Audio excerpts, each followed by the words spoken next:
Ryan air की एक flight Athens से उड़ी थी वेलिनियस जाने के लिए, लेकिन इस फ्लाइट में बैठे करीब 200 यात्रियों को नहीं पता था कि कोरोना प्रोटोकॉल्स का पालन करते हुए ये फ्लाइट इतनी आसानी से नहीं अपनी मंजिल पर पहुंचने वाली है। जब ये फ्लाइट उड़कर बेलारूस के एयर स्पेस के ऊपर से गुजर रही थी, तो एयर ट्रैफिक कंट्रोलर से पायलट को इन्फॉर्मेशन दी जाती है कि आपके प्लेन में बॉम्ब होने की इन्फॉर्मेशन हमें मिली है, तो प्लेन को आप बेलारूस की राजधानी मिन्स्क में लैंड कराइए ताकि प्लेन को अच्छे से चेक किया जा सके। और केवल इतना पर मामला खत्म नहीं हुआ, जल्दी ही बेलारूस एयरफोर्स के 2 MiG-29 इस प्लेन को एस्कॉर्ट करने के लिए भी साथ आ गए। तो दोनों MiG-29 के साथ फ्लाइट लैंड करती है मिन्स्क इंटरनेशनल एयरपोर्ट पर, और जहां पर कि प्लेन के सभी यात्रियों को उतार के अच्छी तरह से प्लेन की चेकिंग की जाती है। कुछ घंटे के इस तलाशी अभियान के बाद प्लेन को उड़ने की परमिशन दे दी जाती है और सभी यात्री वापस बैठ जाते हैं, लेकिन 5 यात्री इसमें कम थे। 5 यात्रियों को यहाँ पर मिन्स्क इंटरनेशनल एयरपोर्ट पर ही गिरफ्तार कर लिया गया। तो बाद में समझ में आया कि ये सारा प्रोसेस जो किया गया था, ये सिर्फ किया गया था इन श्रीमान को गिरफ्तार करने के लिए, जो कि बेलारूस से भगोड़े थे।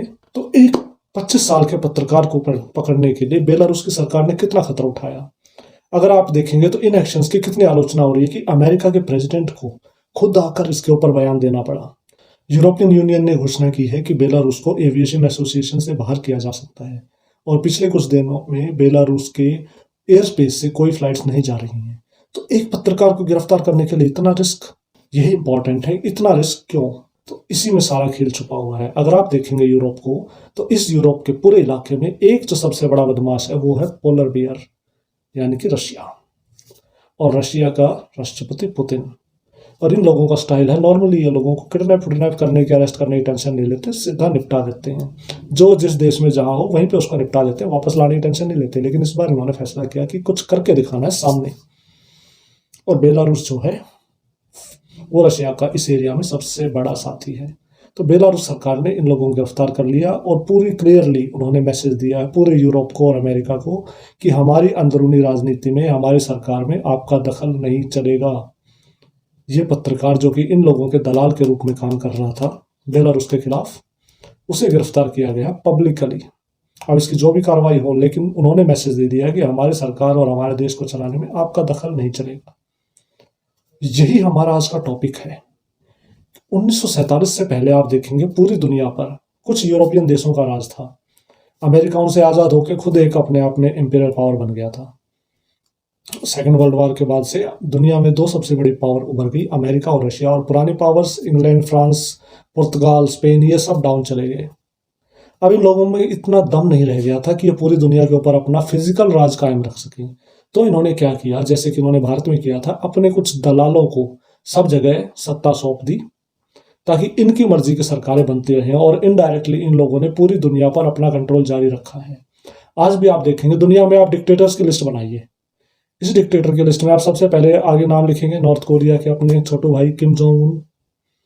थोड़ा पुराना नाम आप ले लेंगे सद्दाम हुसैन, गद्दाफी, पुतिन तो सबसे बड़े डिक्टेटर कहा जाते हैं, और आजकल मोदी का नाम भी उस लिस्ट में आ रहा है।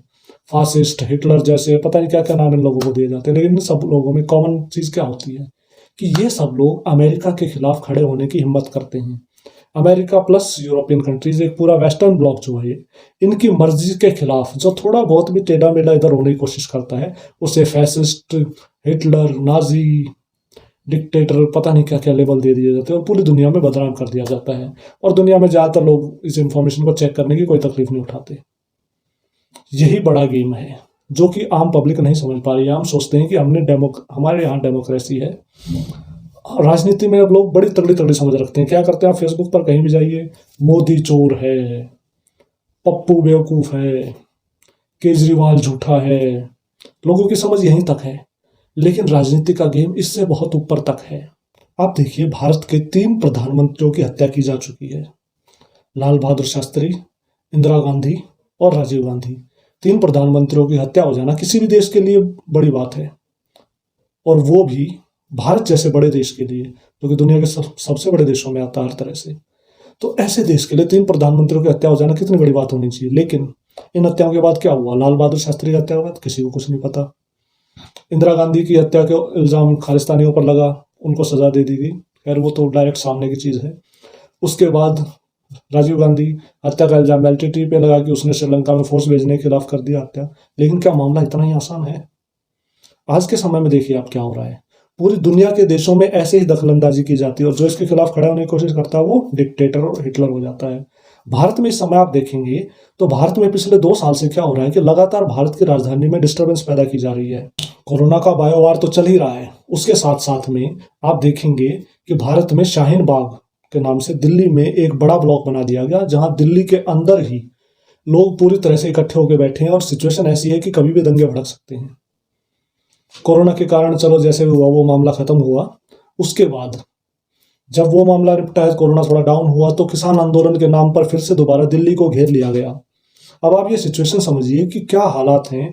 चीन की सेना गलवान में भारत के साथ लड़ रही है और यहाँ पर भारत में राजधानी को घेर कर ऑलमोस्ट सभी एंट्रीज को ब्लॉक करके लोग बैठे हैं जो कि सरकार से लड़ने को बेताब हैं।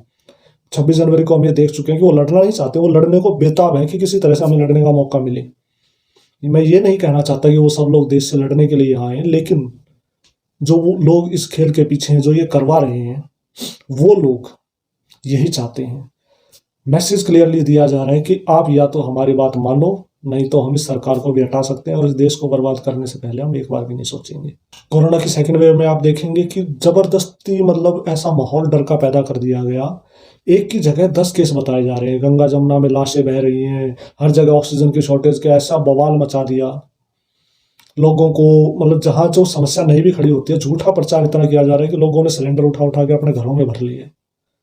बाद में पता चला खैर किसने किए, लेकिन आप ये समझिए जब बड़े लेवल को आप देखते हैं ना, जब आप देखिए गली में खड़े होकर देखेंगे आपको सामने सिर्फ आपकी गली दिखेगी, लेकिन जैसे ही आप जूम आउट करते चले जाएंगे ना, आपको चीजें साफ साफ दिखाई देंगी। दुनिया में बहुत ही कॉम्प्लिकेटेड गेम्स खेले जा रहे हैं, इसी को कहा जाता है जियोपॉलिटिक्स। इस तरह के विषयों पर आगे मैं आपको बहुत जबरदस्त वीडियो देने वाला हूँ। एक वीडियो में अभी आपको जल्दी देने वाला हूँ सीरीज, जो कि आपको बताएगी कि world war 1 plus world war 2 plus world war 3 तीनों को मिलाकर किस तरह से धर्म की स्थापना दुनिया में की जा रही है। बहुत इंटरेस्टिंग वीडियो होने जा रहा है। अगर ये वीडियो आपको अच्छा लगा है तो लाइक कीजिए, बुरा लगे डिसलाइक कीजिए। अपनी राय आप हमें बताइए, इस विषय में आप क्या कहना चाह रहे हैं, आपकी समझ कहाँ तक जाती है, या और किस टॉपिक पर आप वीडियो चाहते हैं। अगर आप ऐसे इंटरेस्टिंग और बिना नफरत से भरे, बिना सनसनीखेज वीडियो को देखना चाहें तो इस चैनल को सब्सक्राइब कीजिए। फिर मिलेंगे दोस्तों, जय माता की।